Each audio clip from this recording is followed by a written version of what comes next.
Hi, hello, good evening. Welcome to Satya IAS Online Academy. Let us see the previous questions of environmental agreements. Environmental agreements లో పర్యావరణ ఒప్పందాల కొన్ని previous question చూసినట్లయితే మొదటిది వలస పక్షుల పరిరక్షణకు సంబంధించిన ఒప్పందం, బర్డ్ మైగ్రేషన్స్. సరే, మనకి ఎన్నో ఒప్పందాల పర్యావరణంలో జరుగుతూ ఉంటాయి. అందులో ప్రధాన ఒప్పందం ఏంటంటే బాన్ కన్వెన్షన్ అంటాం సార్. బాన్ కన్వెన్షన్ ఒప్పందం. బాన్ కన్వెన్షన్ ఒప్పందం అనేది వలస పక్షుల పరిరక్షణకు సంబంధించినటువంటి ఒప్పందం, బాన్ కన్వెన్షన్ ఒప్పందం. నెక్స్ట్ అండి స్టాక్ హోమ్ కాన్ఫరెన్స్. చాలా చాలా ఇంపార్టెంట్ సార్, ఎన్నోసార్లు వచ్చింది. స్టాక్ హోమ్ కాన్ఫరెన్స్ సంబంధించి దేనికి సంబంధించిందంటే green house effect, global warming లేదా భూతాపం, దానికి సంబంధించిన ఒప్పందం సార్. ఇది 1972లో జరిగిందండి. 1972లో స్టాక్ హోమ్ కాన్ఫరెన్స్ జరిగింది. 1972 మాంట్రియల్ ప్రోటోకాల్ దేనికి ఉద్దేశించినటువంటిది? ఇది ఈ ప్రోటోకాల్ దేనికి సంబంధించిన ఓజోన్ పొర, ఓజోన్ పొర పరిరక్షణకు సంబంధించినటువంటి ఒప్పందం సార్.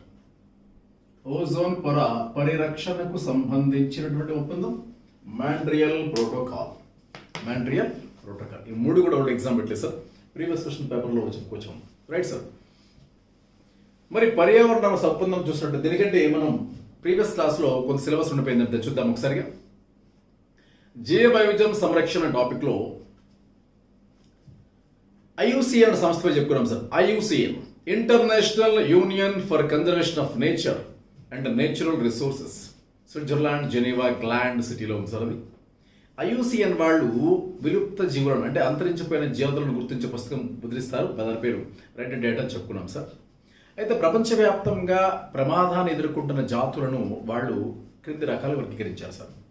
ఆ రకాల పేర్లు ఏంటంటే ఎక్స్టింక్టెడ్ అంటే పూర్తిగా అంతరించిపోయిన జాతులు, రెండోది ఎండేంజర్డ్ అంటే ప్రమాదపు అంచులున్నవి, క్రిటికల్లీ ఎండేంజర్డ్ అంటే మానవుని రక్షిస్తే తప్ప మరి బతకలేనటువంటివి, అలాగే వల్నరబుల్ దుర్భిక్ష స్థితిలో ఉంటాయి. వల్నరబుల్ అంటే తెలుగులో దుర్భిక్షం అంటాం. అలాగే అరుదైన జాతులు, అరుదైన అంటే రేర్ స్పీసీస్ ఎక్కడెక్కడో ఉంటాయి సార్. అలాగే స్థానిక జాతులు endemic species, threatened and data deficient, ఇలా కొన్ని రకాలుగా చెప్పుకుంటాం. మళ్ళీ చెప్తున్నాం సరే. మొదటి IUCN వాళ్ళు ప్రపంచవ్యాప్తంగా ఉన్న జంతు జాతులు, వృక్ష జాతులు మొత్తానికి క్రింది రకాలుగా వర్గీకరించుకున్నాం. మొదటిది ఏంటంటే విలుప్తమైనటువంటివి, ఎక్స్టింక్టెడ్ అంటే పూర్తిగా భూమి మీద ఒక జాతి ఒక జంతు అనేది చివరి దాకా ఉంటుందని. ఇంకా అంటే ఆ జాతికి చెందిన చివరి జీవి కూడా భూమి మీద పూర్తిగా లేకపోతే అలాంటి జాతులను అంతరించిపోయిన జాతులు అంటాం, విలుప్తము చెందిన జాతులు అంటాం, ఎక్స్టింక్టెడ్ అంటాం. ఎగ్జాంపుల్ డొడో సార్, ఎగ్జాంపుల్ డొడో అంటాం. అలాగే ఏషియన్ చిరుత, ఆసియా చిరుత, ప్యాసింజర్ పీజియన్, ఇవన్నీ కూడా ప్రస్తుతము లేదండి ఇంకా. అంటే ఒక జాతి తాలూకా ఏదైనా ఒక జీవి చెట్ట చివరి జీవి కూడా పూర్తిగా భూమి మీద లేకుండా పోతే, ఉదాహరణ డైనోసార్ ఉన్నాయి సార్, లేవు కదా, ఇప్పుడు ఉన్నాయా? సో డైనోసార్లు పూర్తిగా అంతరించిపోయాయండి. ఒకప్పుడు డైనోసార్ ప్రబలంగా ఉండేవి, ఇప్పుడు లేవు సార్. కాబట్టి డొడో అనే ఎజ్రాల యొక్క జాతీయ పక్షాలు ఒకప్పుడు ఉండేది, డొడో ఒకటి. అలాగే డైనోసార్లు కానీ, ఏషియన్ చిరుత కానీ, ప్యాసింజర్ పీజియన్ కానీ ఇలాంటివి లేవు సార్. ఇప్పుడు పూర్తిగా అంతరించిపోయాయి. భూమి మీద తనకంటూ తన చెట్ట చివరి జాతి యొక్క ఒక జీవి కూడా పూర్తిగా లేకుండా ఉందని ఏమంటామంటే మనం విలుప్తం అంటాం. ఇక రెండవది స్థానిక జాతులు సార్, ఎండమిక్, కొన్ని ప్రాంతాలకి మాత్రం పరిమితం సార్. కంగారు ఎక్కడ ఉంటుంది? అది ఆస్ట్రేలియా. అలాగే కివీ పక్షులండి, న్యూజిలాండ్లో మాత్రమే ఉంటాయి.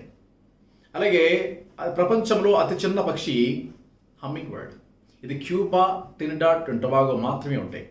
దీనికి స్థానిక జాతులు అంటాం, అంటే లోకలైజ్డ్ అంటే ఒక ప్రత్యేక ప్రాంతానికి మాత్రమే పరిమితం, వేరే ప్రాంతాల్లో కనిపించవు. అలాంటి వాటిని ఏమంటామంటే లోకలైజ్ లేదా ఎండమిక్ అంట వాటిని. ఈ పదం ఇంపార్టెంట్. క్రింది వాటిలో ఎండమిక్ జాతులకు ఉదాహరణ కంగారు అంటాం లేదా కివి అంటాం. తర్వాత ఎండేంజర్డ్ అండి. ఎండేంజర్డ్ అంటే రానున్న 50 సంవత్సరాల లోపల అంటే దగ్గరలో రానున్న కొద్ది సంవత్సరాల్లో అంతరించిపోయే జాతులను ఎండేంజర్డ్ అంటాం, తెలుగులో ప్రమాదపు అంచున. చూడండి, భారతదేశం గంగా నదిలో ఉండే ఆ జాతి పేరు గరియాలిస్ అని గేవియాలిస్ అంటాం సార్. అది తక్కువ ఉన్నాయి.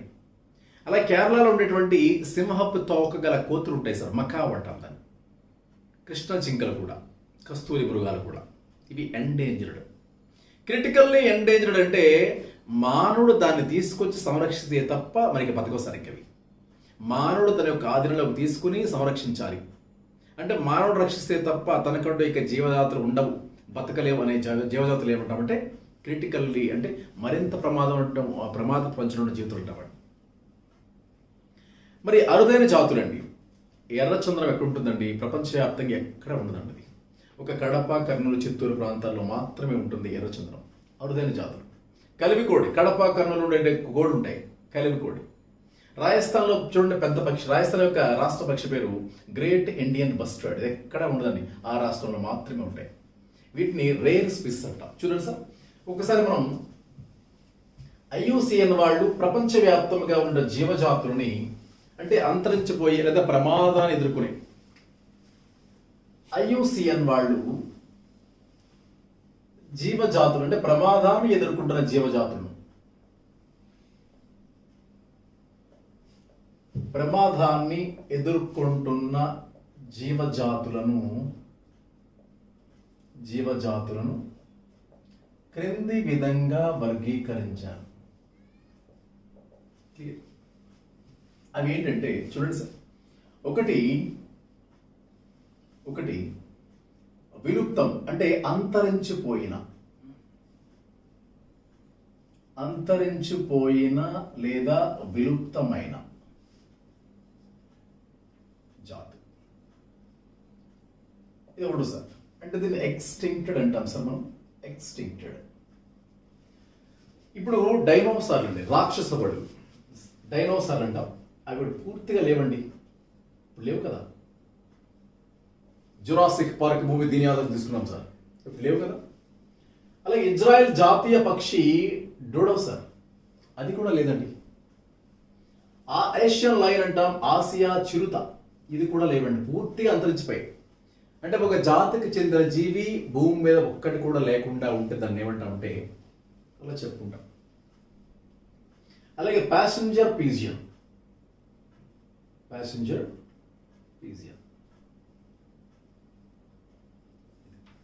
ఈ 4 కూడా అంతరించిపోయినటువంటి జాతులు అండి, పూర్తిగా లేవు సరే.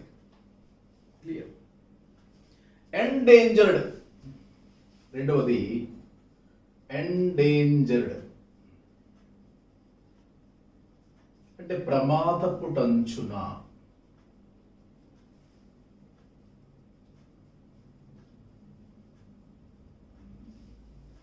ఎండేంజర్డ్.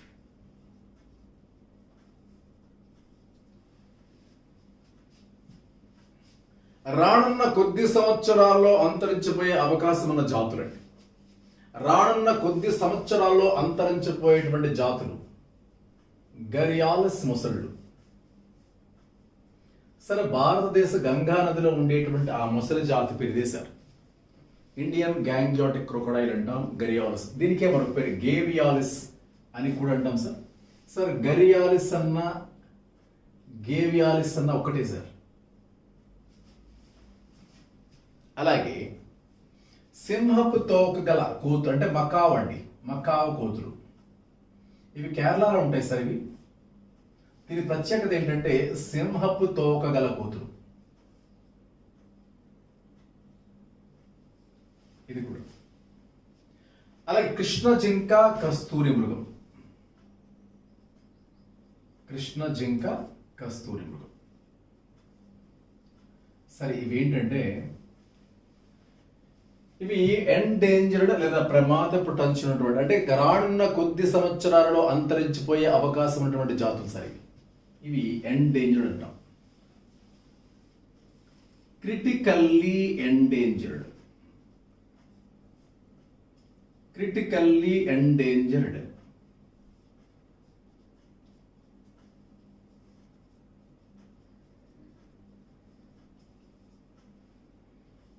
మానవుడు సంరక్షిస్తే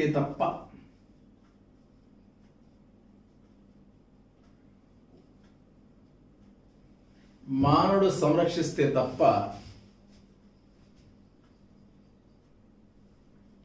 లేకపోతే అంతరించిపోయే అవకాశం ఉంది.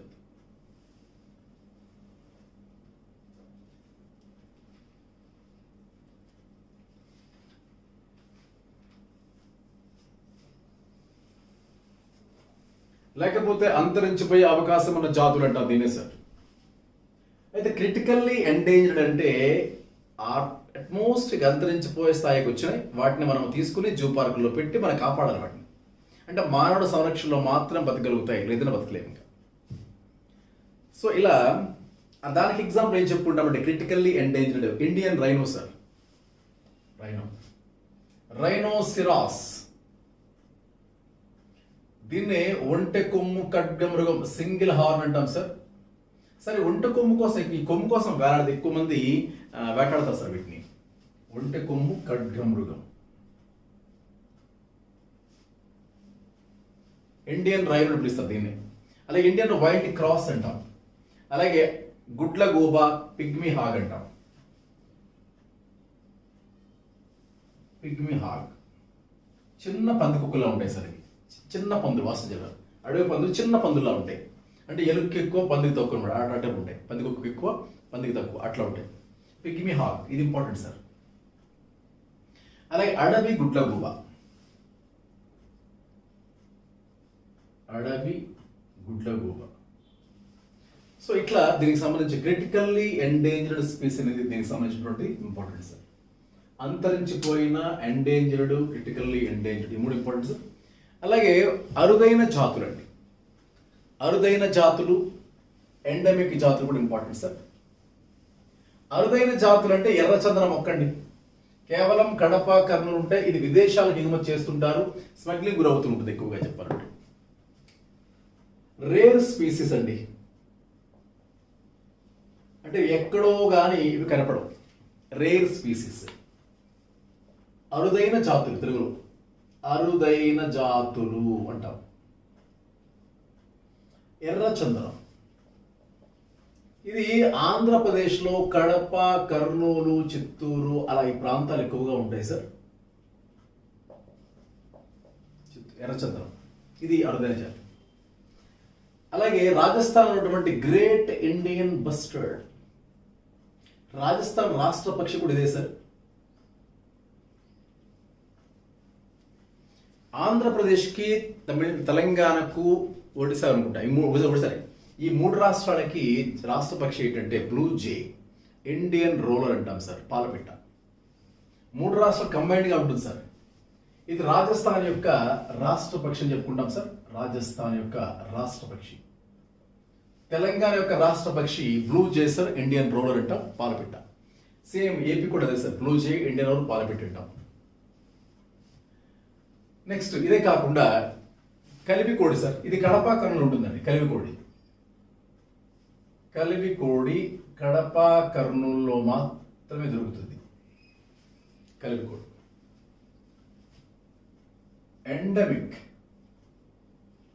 ఎండమిక్ జాతులు, దీన్ని లోకల్ అండి, లోకల్ ఆర్ ఎండమిక్ స్పీసీస్ అంటాం. ఆస్ట్రేలియాకి చెందినటువంటి కంగారు, న్యూజిలాండ్కి చెందినటువంటి కివి, అలాగే క్యూబాకి చెందినటువంటి హమ్మింగ్ బర్డ్, ఇవి కొన్ని ప్రాంతాలకు మాత్రం, ఆ ప్రాంతానికి మాత్రం పరిమితమై ఉంటాయి. దాని స్థానిక జాతులు అంటాం సార్. ఎగ్జాంపుల్ ఏంటంటే కంగారు సార్, కంగారు ఆస్ట్రేలియా. న్యూజిలాండ్కి సంబంధించిన విషయం ఏంటంటే కివి సార్, న్యూజిలాండ్. అందుకే ఆస్ట్రేలియా ఏమంటామంటే ల్యాండ్ ఆఫ్ కంగారూస్ అంటాం. సరే, కంగారు కింద ఇది కంగారు అనేది పూర్తిగా గుడ్డు కాదు, పూర్తిగా పిల్ల కాదని ఉంటుంది సార్. అపరిపక్వ శిశువుని ప్రొడ్యూస్ చేస్తూ ఉంటాయి.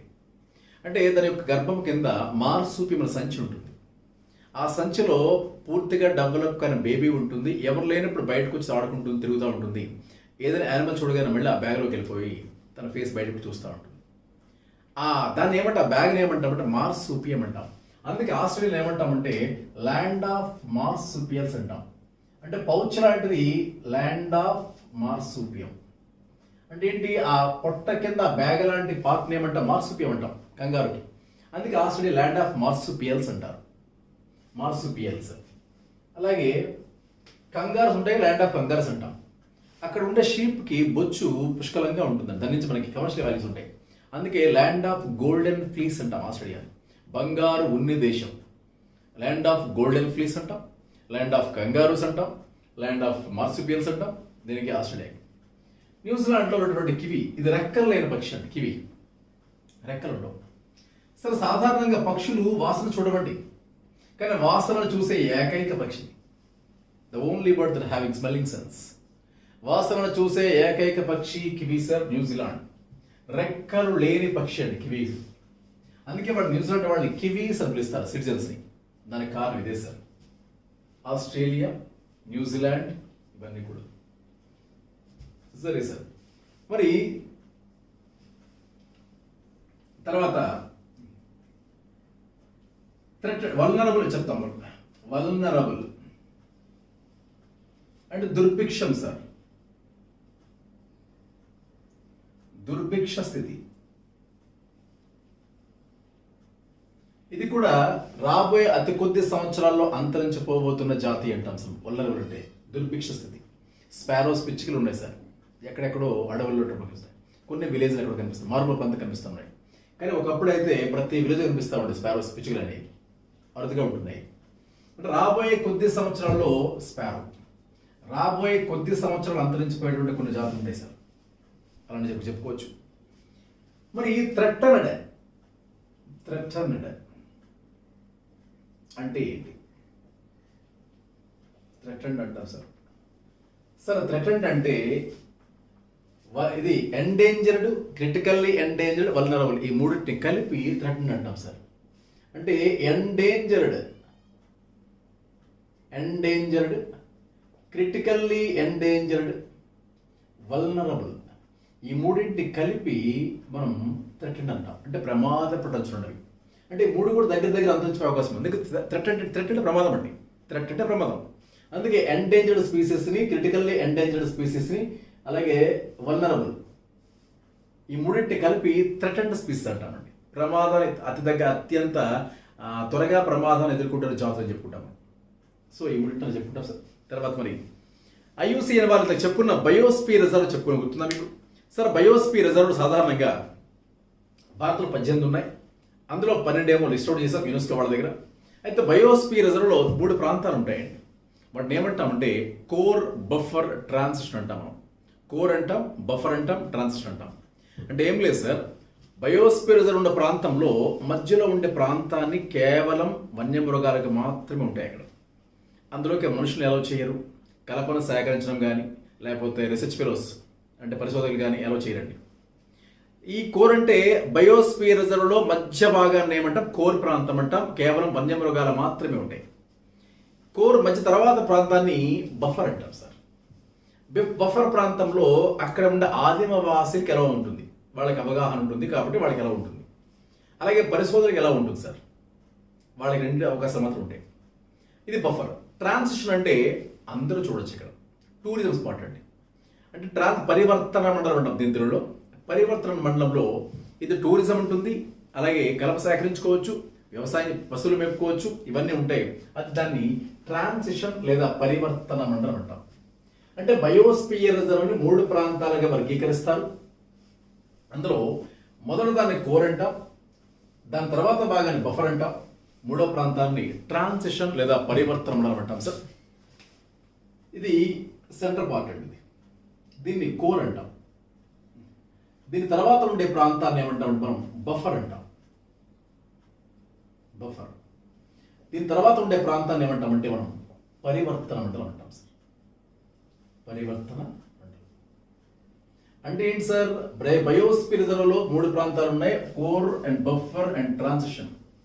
సార్ కోర్ అంటే కేవలం వన్యమృగాలు మాత్రమే ఉన్నవి సార్. వన్యమృగాలు మాత్రమే, వైల్డ్ యానిమల్స్ మాత్రమే ఉంటాయి, ఇవి మాత్రమే ఉంటాయి. ఇందులో పరిశోధకులు కానీ ఆదిమవాసులు కానీ టూరిజం కానీ ఎటువంటి వాడు ఎలా చేయరు. బఫర్ జోన్లో మాత్రం పరిశోధకులకు అవకాశం ఉంటుంది, పరిశోధకులకు అవకాశం ఉంటుంది. ఆదిమవాసులు అక్కడ ఉండేటువంటి ట్రైబల్స్ అంటే వాళ్ళకి అవగాహన ఉంటుంది, ఏరియా పైన వాళ్ళకి అవకాశం ఉంటుంది. పరివర్తన మండలంలో టూరిజం ఎంకరేజ్ చేస్తారండి. టూరిజం అంటే మనుషులు తిరిగే ప్రాంతం సార్. దీన్ని బఫర్, దాన్ని ఏమంటే పరివర్తన మండలం అంటాం. ఇది బయోస్పియర్ రిజర్వ్లో 3 ప్రాంతాలు, కోర్, బఫర్, ట్రాన్సిషన్. క్లియర్?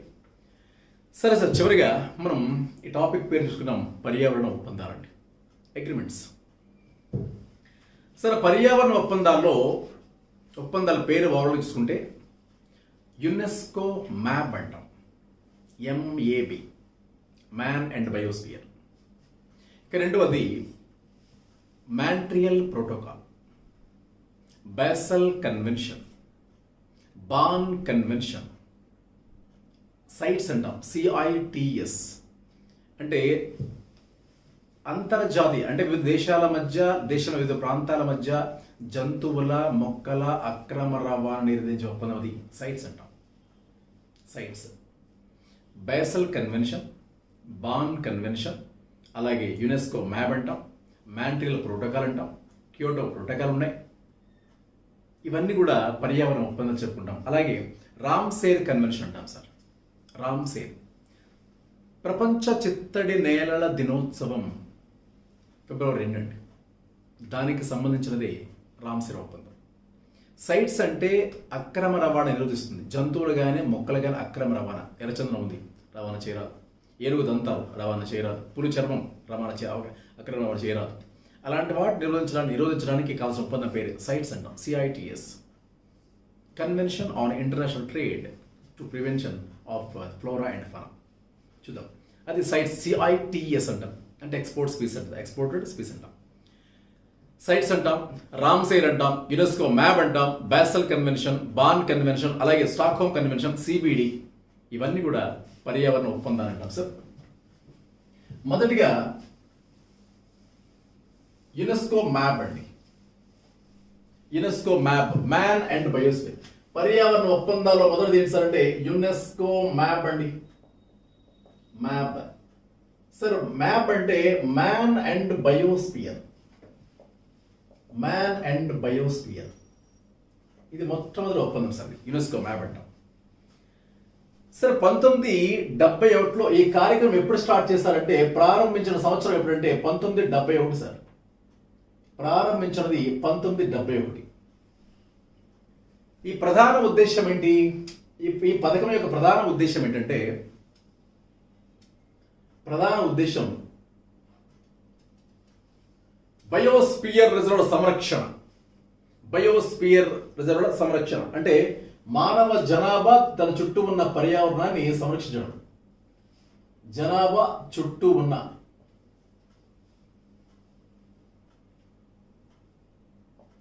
పర్యావరణాన్ని సంరక్షించడం చాలా చాలా ఇంపార్టెంట్ సార్. సింపుల్ చెప్పాలంటే బయోస్పియర్ రిజర్వ్ సంరక్షణ అండి. సింపుల్, అందుకే మీకు ఈజీగా అర్థం చెప్పాము ఇక్కడ. బయోస్పియర్ రిజర్వ్ సంరక్షణ కోసం ఏర్పాటు చేసిందే మ్యాన్ అండ్ బయోస్పియర్ అంటాం సార్. అంటే బయోస్పియర్ రిజర్వ్ అంటే ఏం చెప్పాము కదా మనం? బయోస్పియర్ రిజర్వ్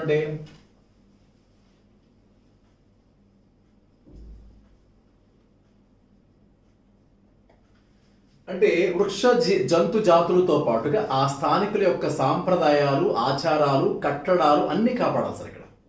అంటే జీవజాతుల సంరక్షణ, అలాగే ఆ స్థానికుల అంటే అక్కడ ఆదిమ వాసుల ఆచారాలు, సంస్కృతి, కట్టడాలు అంటే భవనాలుగా ఏదో కావచ్చు, చారిత్రక కట్టడాలు కానీ ఇవన్నీ కాపాడాలి సార్. కేవలం జంతువుల్ని, మొక్కలు కాపాడే ఉద్దేశం ఉంటే ఆ జాతీయ పార్క్ అనొచ్చు కదా. కానీ బయోస్పియర్ ఫంక్షన్ ఏంటి? ఆ జీవజాతులే కాకుండా అక్కడ ఉన్న ఆదిమవాసుల ఆచారాలు, సంస్కృతి, కట్టడాలు ఇవన్నీ కాపాడాల్సింది. క్లియర్. అయితే మొత్తం ప్రపంచవ్యాప్తంగా మొత్తం బయోస్పియర్ రిజర్వుల సంఖ్య ఎంత అని క్వశ్చన్ అడిగితే 669 సార్.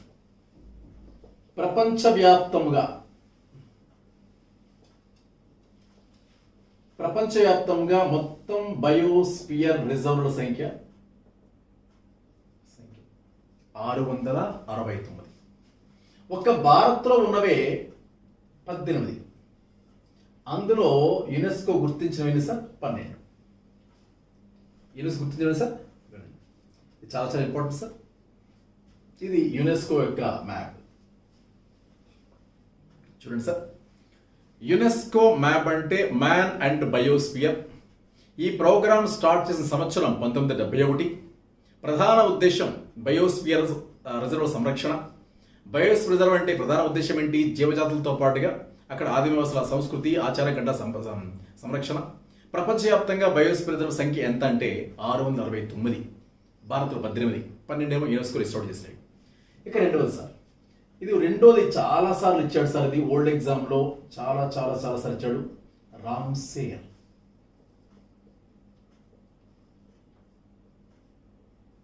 రామ్సేర్ కన్వెన్షన్. సార్ రామ్సేర్ కన్వెన్షన్ అనేది ప్రపంచవ్యాప్తంగా ఏర్పాటు చేయబడిన చిత్తడి నేలలకు సంబంధించిన ఒప్పందం సార్. ఇది కూడా 1971 సార్. 1971లో ప్రారంభించారు. ఎప్పుడు సేమ్ యునెస్కో మ్యాప్ లాగా ఇది కూడా 71 సార్. అయితే ఈ పేరు ఎందుకు వచ్చింది రామ్సేర్ అనేది అంటే, ఇది 1971లో ఈ ఒప్పందం ఎక్కడ జరిగిందంటే ఇరాన్కు చెందిన రామ్సేర్ నగరం, ఇరాన్కు చెందిన రామ్సేర్ నగరంలో ఈ ఒప్పందం జరిగింది సార్. అందుకే దాన్ని రామ్సేర్ కన్వెన్షన్ చెప్తాం. రామ్సేర్ దేనికోసం సార్? ఇది చిత్తడి నేలల సంరక్షణ అంటే వెట్ ల్యాండ్స్ అంటాం ఇంగ్లీష్లో. Wetlands. చిత్తడి నేలల దినోత్సవం ఎప్పుడు సార్? అది February 2 సార్.